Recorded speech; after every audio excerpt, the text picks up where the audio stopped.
मेरे काफ़ी जाने पहचाने चेहरे भी हैं।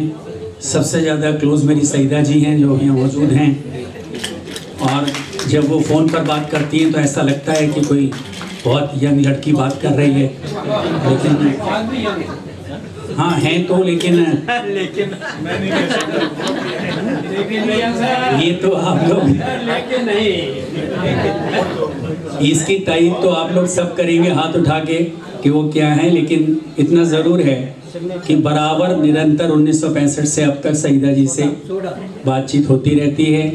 इंदु जैन जी हैं, उनसे भी बहुत दिनों बाद मुलाकात हुई थी, उनसे भी काफ़ी परिचय रहा, और बहुत से ऐसे डॉक्टर्स हैं कि जो हमारी वाइफ के बैचमेट रहे हैं। मैं उनका शुक्रगुजार हूँ कि उन्होंने हमेशा मुझसे संबंध बनाए और मेरे साथ रहे।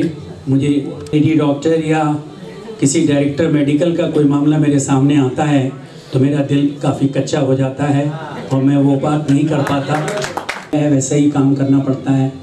आज आपके बीच में आकर मुझे बहुत अच्छा लगा है, और ये तो कहने की बात थी कि मैं नहीं आना चाहता था, लेकिन आप सबसे मिलकर जो खुशी हुई है वो हमेशा याद रहेगी। आप सब चिरायु हों और जनता के लिए ऐसी भलाई का काम करते रहें जैसे आप लोग कर रहे हैं। मैं समझता हूँ कि डॉक्टर, जज दोनों ईश्वर के समान होते हैं।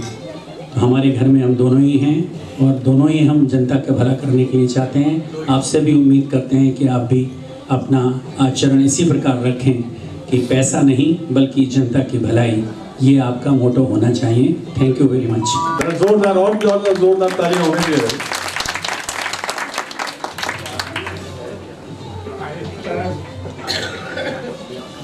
हमारे बीच में मेरे पसंद से मिलके अरमां हुए पूरे दिल, तुमसे मिलके ऐसा लगा, तुमसे मिलके अरमां हुए पूरे दिल के, ऐ मेरी जाने वफा,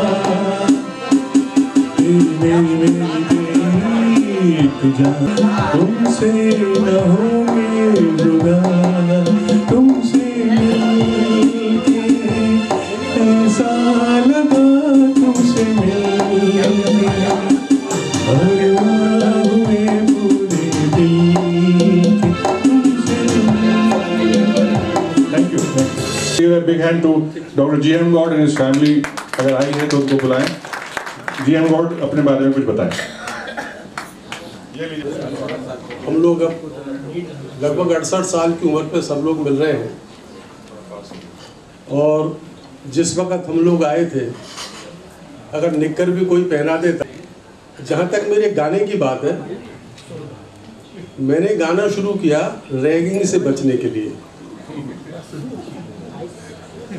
मेरी बेसिक एजुकेशन कोसी में हुई थी, लेकिन मैं 7वीं क्लास से लेकर के और BSc तक दिल्ली पढ़ा था।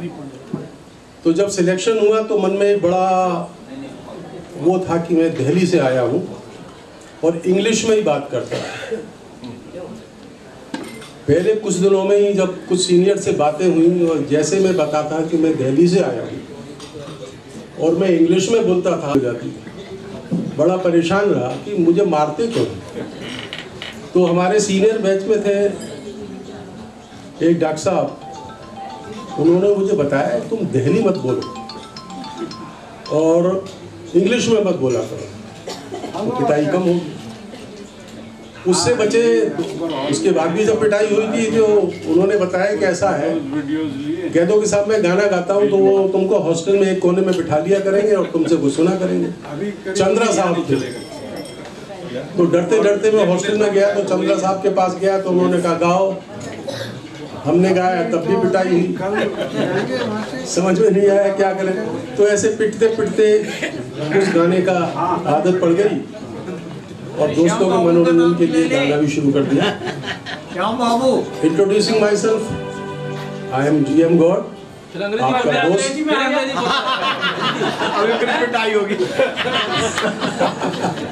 मेरी पत्नी सुरभि गौड़, एक मेरा बेटा है बड़ा, ही इज IITian और वो बेंगलोर में डायरेक्टर है अमेरिकन इंटरनेशनल ग्रुप के अंदर। 2 बेटी हैं। बड़ी बेटी में डेंटिस्ट है, छोटी बेटी आपके आशीर्वाद से MD कर रही हैं KGMC लखनऊ में, and she will be appearing in final exams in coming April. मानता नहीं है। अप्रैल में एग्जाम में वो बैठेंगी और आप लोगों का आशीर्वाद चाहता हूँ।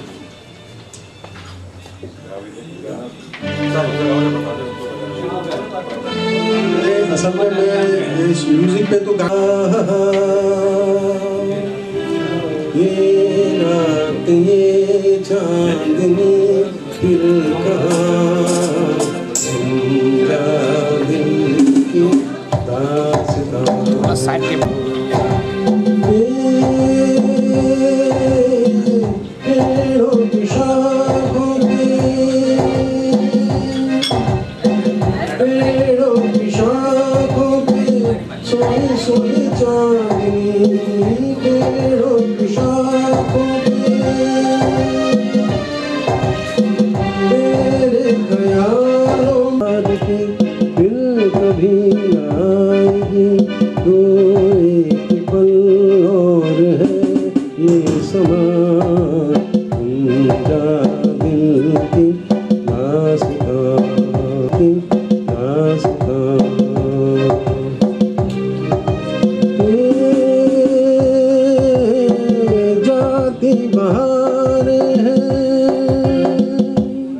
जाती बहारों में कहने कहानियाँ एक बार चल दिए कल तुझे पुकार के लौट के आएंगे काफिले हार के एक बार चल दिए कल तुझे पुकार के लौट के आएंगे काफिले हार के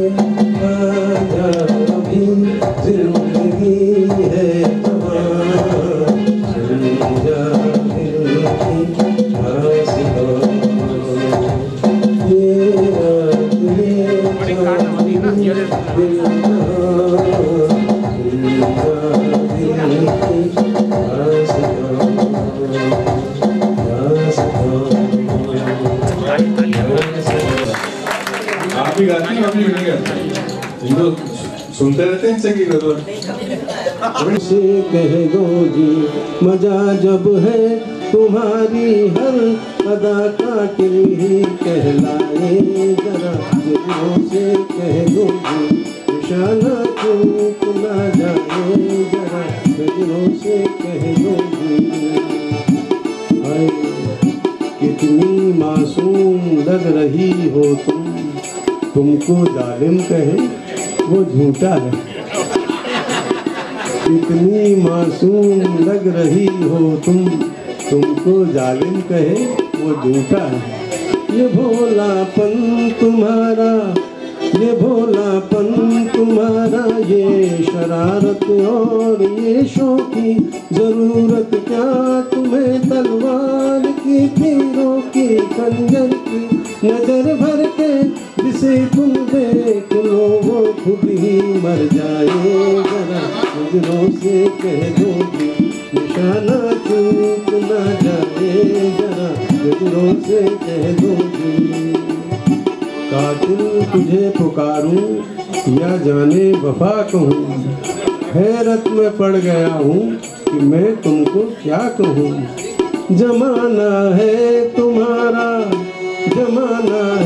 तुम्हारा चाहे जिसकी जिंदगी ले लो अगर मेरा कहा मानो तो ऐसे खेल ना खेलो तुम्हारी शरारत से न जाने किसकी मौत आए जरा नजरों से कह दो जी निशाना चूक ना जाए जरा नजरों से कह दो जी। धन्यवाद। और लिस्ट में पिछली बार हुआ था हमने अल्फाबेटली चले थे तो बहुत लोग रह गए थे अपना दिल्ली पे उतरे हैं। होपफुली अगर आदमी 10 तक आ जाते हैं तो यहाँ आएंगे, अदरवाइज सुबह हमारी मुलाकात होगी। 3 ड्राइवर देयर और मैं ये दे रहा हूँ माइक। चलिए गांधी जी ने तो उनको बना लिया था ना बाप, दोनों कम से कम भाई बहन ही बने ना। दोनों साथ साथ एडमिशन, दोनों का साथ साथ का साथ, 7 साल की कोर्टशिप, उसके बाद शादी, और अब कितने साल हो गए? 47, 43, 45, 43-46 साल हो गए एक दूसरे को झेलते हुए। अबे इतने साल के बाद कहाँ याद रहता है?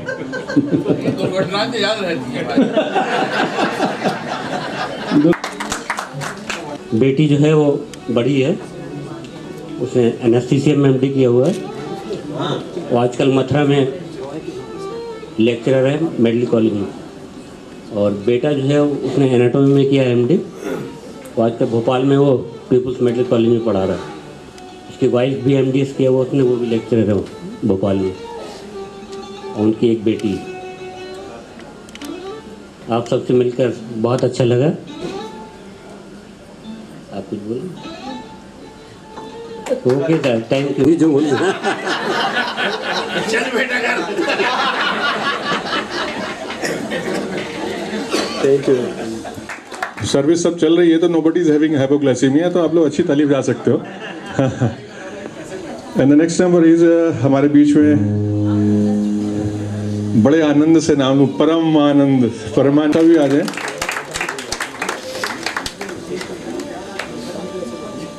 Been there till 2006.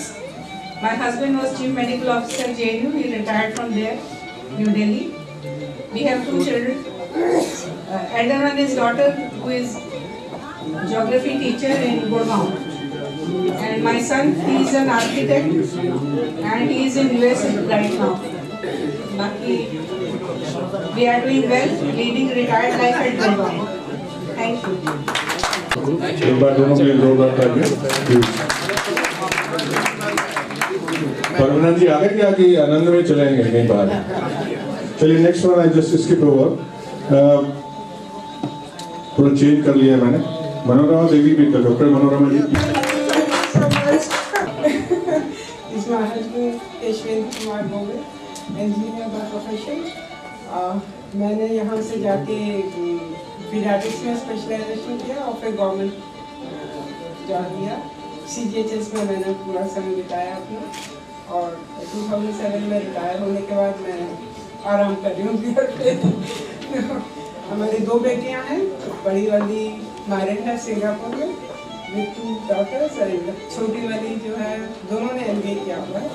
छोटी वाली न्यूयॉर्क में मॉर्गन स्टैनली के साथ है, she is still single. Thank you very much. नहीं छोड़ूंगा बात करने। नहीं, अभी तक बात कर रहे हैं, बहुत बड़ी बात है। ये ज्यादा बात करते हैं।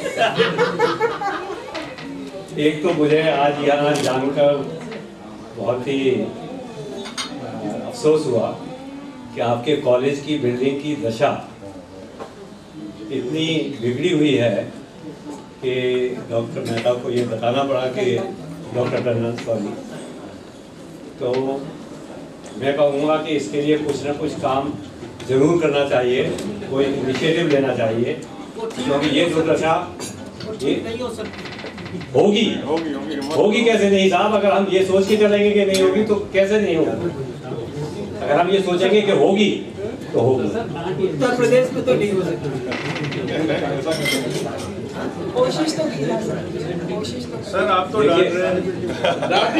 सर डांटिए नहीं, देखिए साहब ऐसा है, देखिए ऐसा है, उनमें कोई भी प्रोफेशनल या एक्सपर्ट सेक्रेटेरिएट में नहीं होता है, और मिनिस्टर्स को जो मदद मिलती है वो सिर्फ एक ही सर्विस से मिलती है, वो कहलाती है इंडियन एडमिनिस्ट्रेटिव सर्विस।